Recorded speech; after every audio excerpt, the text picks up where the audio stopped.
currently playing steel guitar for country star Chevel Shepherd, winner of The Voice Season 15. Ted Hockenberry's various bands have warmed up for world-famous acts like the Charlie Daniels Band, Maroon 5, Foreigner, and Three Dog Night. Learn more about Ted and listen to him pick the banjo on this episode of A Tale to Tell. Welcome to the podcast. My name is Don Roberts, your host, and I've got Ted Hockenberry here. How are you doing, Ted? I'm doing well, thank you. Ted, you are known as being one of the greatest steel guitar players in the land, or at least this side of the Mississippi. What do you think? What do you think about that? Well, I think it's got to be true if you're playing with one of the greatest young female country singers in the country, right? Yes. So, and you're one hell of a banjo player, and I appreciate you bringing your banjo. And for those of you that are interested in that, you definitely want to stick around, if for no other reason, just to listen. That's right. To the banjo. Wow, you're currently playing with Chevel Shepherd, winner of The Voice Season 15. Yes. And we're going to talk about more of that later. That is really exciting. Going to talk about some of the things going on with country music television and Christmas album that's going on and whatnot. Before we get into that, let's go back in time and talk about your childhood, if you don't mind. And how about indulging us a little in that? Well, I was born in New Jersey, a little town called Lebanon, New Jersey. Very small town. How small? Oh, I couldn't tell you the number. 10 people? Oh, Not that small. More than that. Then from Lebanon, I moved to a little town called Glen Gardner. When I went to, I was in middle school. And that was a small town because my graduating class in middle school had 15 kids. That's it. That is small. That's very small. And that's when I formed my first little band. And I was playing drums. Oh, I like that. And I played at my 8th grade continuation dance. So that was quite interesting.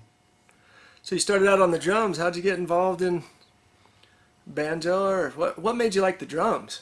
Because my dad played drums. He had a polka band. Polka. And I grew up listening to my dad's band.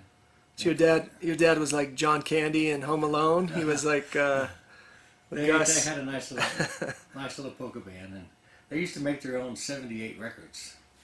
They have a machine that would do it right there at the house. I'll be darned. Yeah, so that was quite interesting. That is neat. And then I went from drums to wanting to learn how to play guitar. You wanted to learn how to play guitar? Yeah. Why? So you could be out in front of the stage?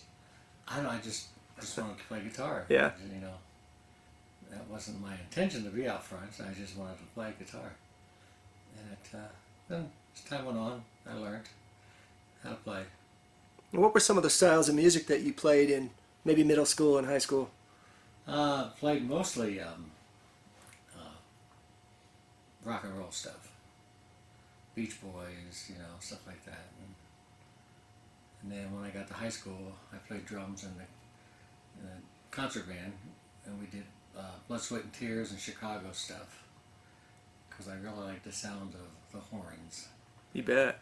I just loved it, So Ted, what made you get into country music?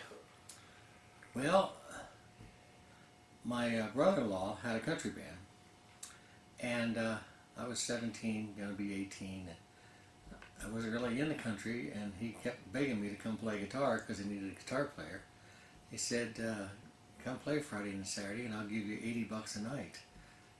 So, A lot of money. back then it was, because this is back in New Jersey, and they paid good, You're talking about what, 3-4 hours a night, $80. Yeah. And so I did it, and then every weekend he kept asking me, and I was thinking, wow, $160. That's pretty good money, That way I don't have to get a day job, And the more I did it, the more I saw this real simple stuff. I could do this. And so you basically played in the band and didn't have a day job. Or were you guys? How many nights a week were you guys playing? Just 2 nights a week. Okay, but at that I was rate, living at home and at $160 a week, and back then, gasoline was. That's a lot of cabbage. gasoline was under $1, so and cost of living was so cheap, you know. And I was living at home anyhow, so That's fantastic. yeah. And so the more I did it, the more I started liking it. And then when I turned 20, a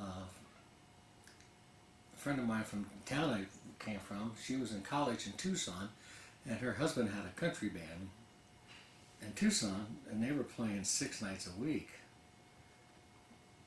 But they didn't pay that much, but they were working 6 nights a week, you know, as a house band. But he needed a drummer, so since I played drums, I didn't have a drum set at the time. So her brother had a drum set. So the drums you used to play, that was the school's Yes. set, Right. right? Okay. So off you go. Did you head to Tucson? So I did an audition over the phone on the drums. Nice. And he hired me.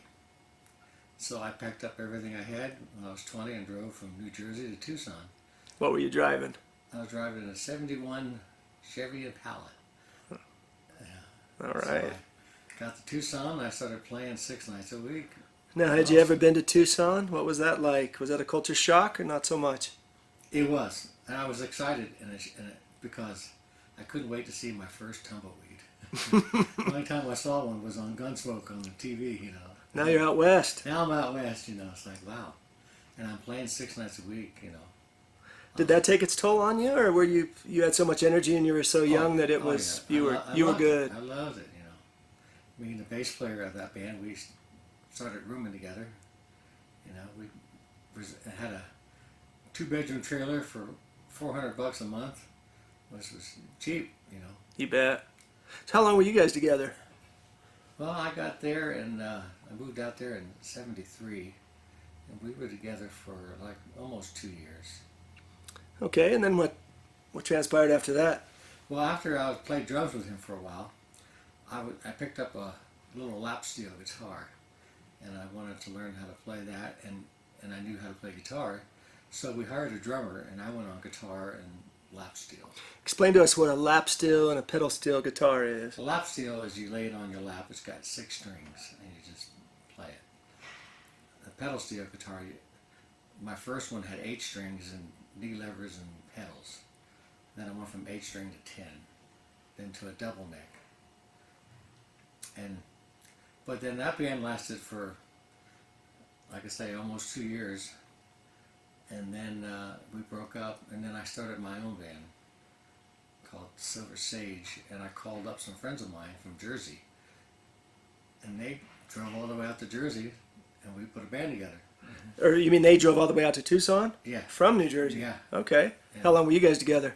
We were together for, maybe 4 years. Okay. And then after that, is that when you got involved with Dusty Chaps? After that, the Dusty Chaps was looking for a steel player, and I went and auditioned because they were just getting ready to sign with Capitol Records.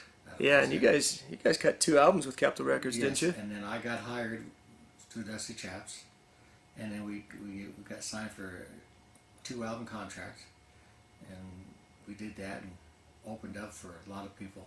You guys warmed up for Charlie Daniels, right? Charlie Daniels is the one that got us started with Capitol because we used to open up for him a lot, and he really liked our music. What an honor. Wow. And he got us the connections with Capitol, and they heard us because we had to go to the Palomino Club in LA and audition for Capitol Records there. And then from there we did a 2-record album. Ted, I know we've talked, the audience doesn't know, but tell me what was so special about Dusty Chaps? They were all original music. We didn't do any copy. No covers? No covers at all. Everything we wrote ourselves and did it ourselves. And you guys were a big band, 8-piece. And we have 8 pieces. And I've listened to a few numbers. You guys were tight and dynamic. You and can still buy our albums on eBay. And matter of fact, yesterday I was on YouTube and typed into Dusty Chaps, and you can still listen to us on YouTube. That's terrific. Tell us about the audition that you had with Dusty Chaps. Oh, well, I went for the audition because I didn't know much about the music part, I just played by ear, you know. And Red Davis on the keyboard was doing a song, and he says, "I want you to play a G major scale." And I looked at him like, What's that? "Yeah, what's a G major scale?" And it got quiet. All of a sudden, I heard him play it on the piano. And as soon as he played it, I said, "Oh yeah, I can do that. Yeah. No problem." You know. So I played that, and then I got the job. And then the next day, I signed up at Pima College for music theory. Because a couple of these guys were from Berkeley School of Music, two of them right? and they were. These guys were elite. Oh yeah, they knew what they were doing, and I wanted to be somewhat on that level, without going through all the college. But I did. I went through the Pima College, learned all the music theory that I could absorb, You bet. and that helped out so much. You bet. So Ted, how long was Dusty Chaps together? Well, Or were you with them, I should I say? was with them for almost 3 years, but they were together for last year. We went and did their 50th anniversary. Oh, that's right. Back to Tucson. And And the mayor that's of special. Yeah, Tucson, tell us about that. Mayor of Tucson gave us the key to the city and declared October 5th Dusty Chap Day, What an honor. and that was awesome. That is neat. Yeah. And I saw a picture of you, and it's just, it's pretty, pretty amazing. All you guys had a lot of hair, but you had this long hair, this huge beard, and you looked like a little Grizzly Adams. Yes, and a lot thinner. Well, we've changed a bit, haven't Yes, we? a little bit. So Ted, then after Dusty Chaps, is that when you were in a band called Lickety Split? Was that next? Yes, sort of, because right after that I was in a band called Crazy Heart. We did a couple CDs, and then after that it was Lickety Split, Okay. and then we got signed by Budweiser Beer. Lickety Split did. Yes, And you guys toured all around the country. yeah, and every time Budweiser would sponsor a concert, we were the opening band for that concert. You know?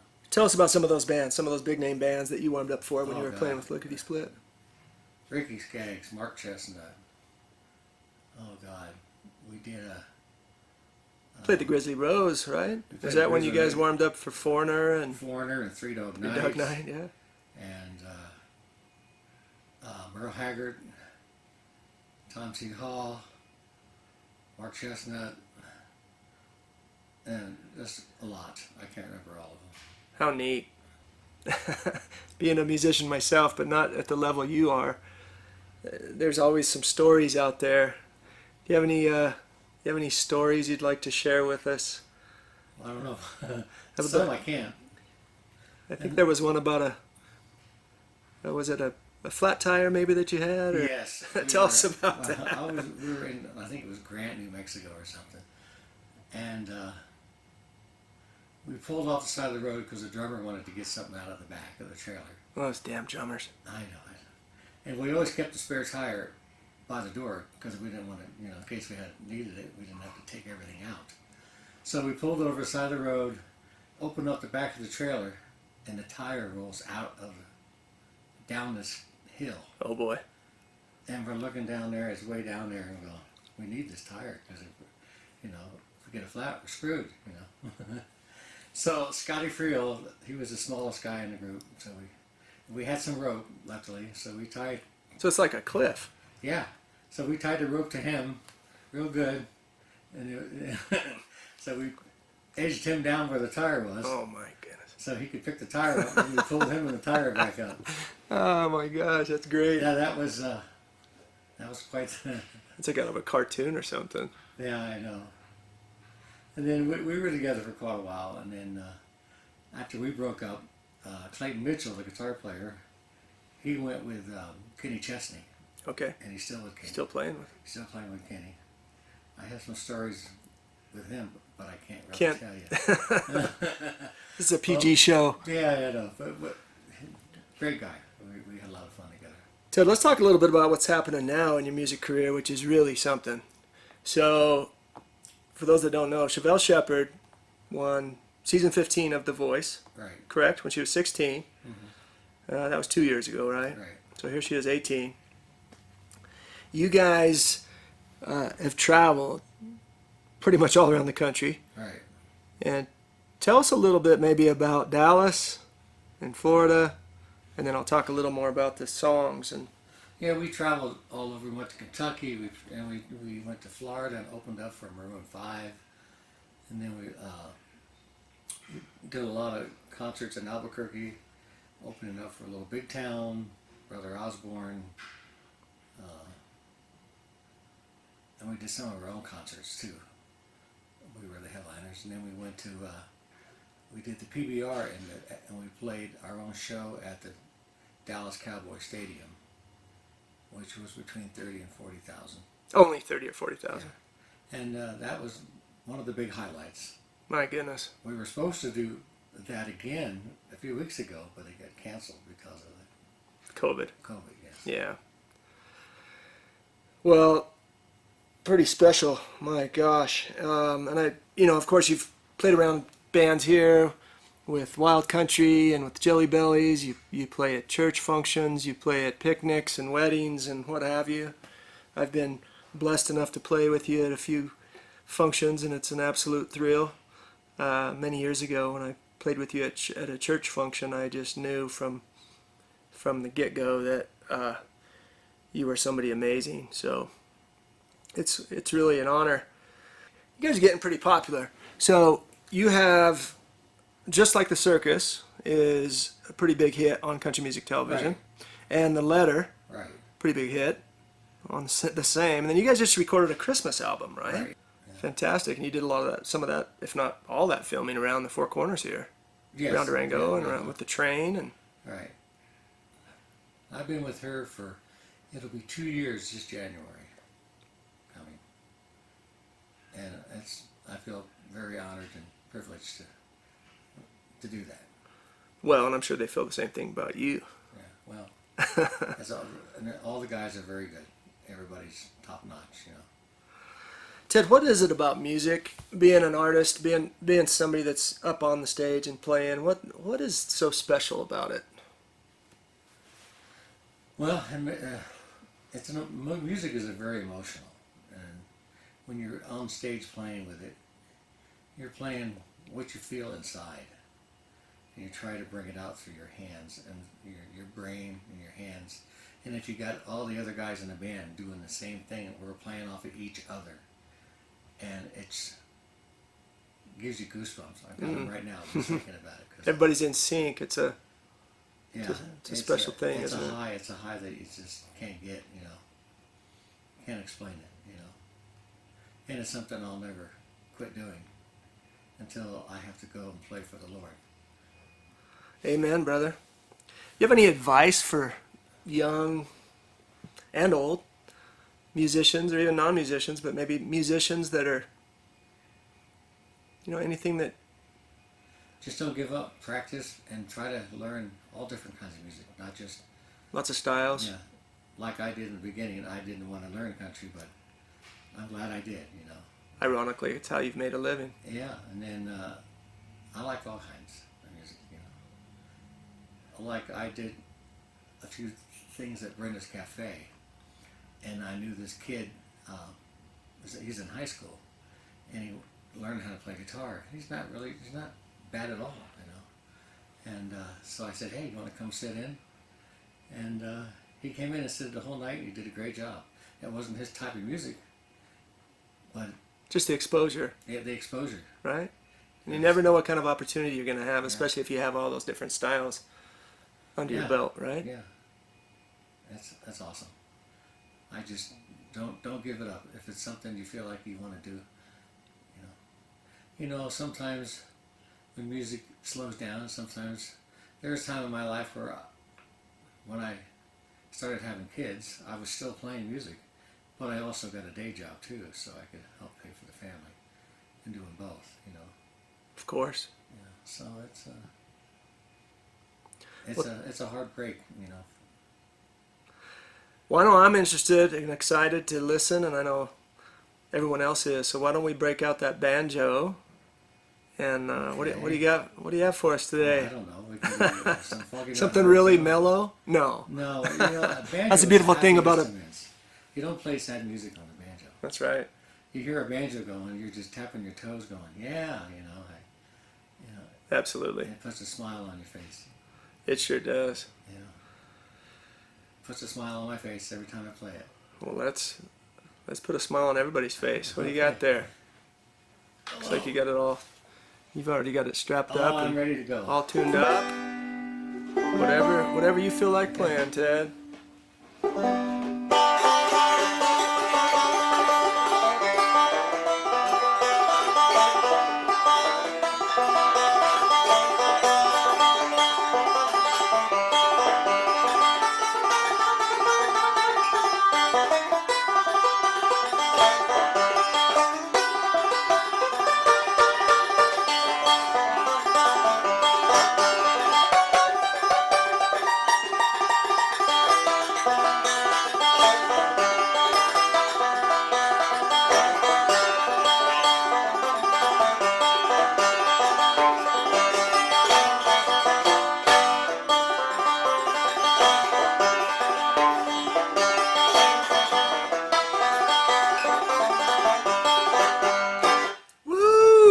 Yes, sir. Yeehaw. Yeehaw. Thank you. Well, Ted, I'll tell you, you are just such a talent. You're so modest and just such a joyful and jolly guy. And I know everybody that I know that's ever played with you and listens to you is just always in awe and has a smile on their face. Like I do now. It's wonderful, and look forward to the other things that you guys and Chevel Shepherd and that you're going to be coming out with. Once this COVID's over. Yeah, you guys are going to be on fire. I'm ready. Yeah. We're all ready to go. I'll bet you are. We are. Absolutely. Will you come back and visit us sometime? I would love to. All right. Well, let's do it. Yeah. Thanks again, Ted. I appreciate it. Thank you for having me. You betcha. This podcast is brought to you by the popular books Wellness Toolbox 1 and 2. These books are available on Amazon as well as at local Durango, Colorado merchants. Purchase your copies today.